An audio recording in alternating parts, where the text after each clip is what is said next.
ምን ያህል ሰው ቦቱን ሊጠቀም ይችላል? አሁን ካለው ካፓሲቲ አንጻር 300 ሰዎችን ሊያስተናግድ ይችላል።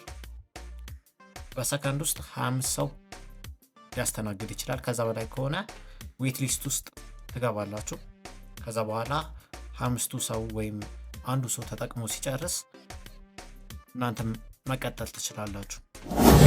ስንት ፕሮዳክቶች ሊስት ይደረጋሉ?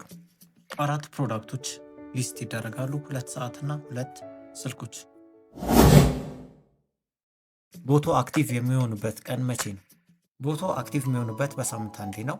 ሐሙስ ላይ ከጠዋቱ 2 ሰዓት እስከ 4 ሰዓት አክቲቭ ይሆናል።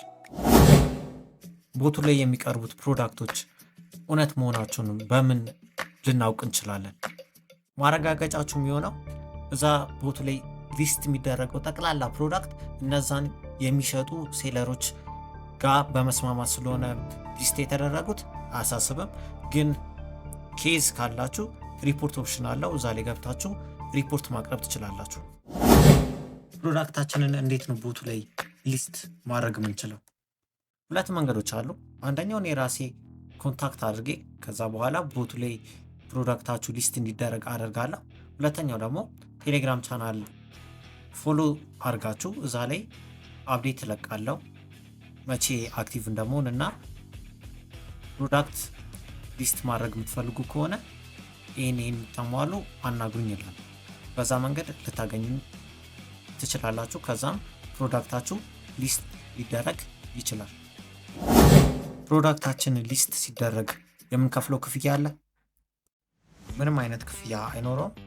ግን ፉል ቨርዥኑ በመለቀበት ሰዓት ክፍያ ይኖረዋል። የዲሊቨሪ ሰርቪስ ታቀርባለህ ወይስ ከኔ ነው? አሁን ላይ የዲሊቨሪ ሰርቪስ የለኝም። ግን እናንተ የዲሊቨሪ ሰርቪስ ካላችሁ ለእናንተ ቅድሚያ ይሰጣል። ስንት ፕሮዳክቶች ሊስት ልናደርግ እንችላለን?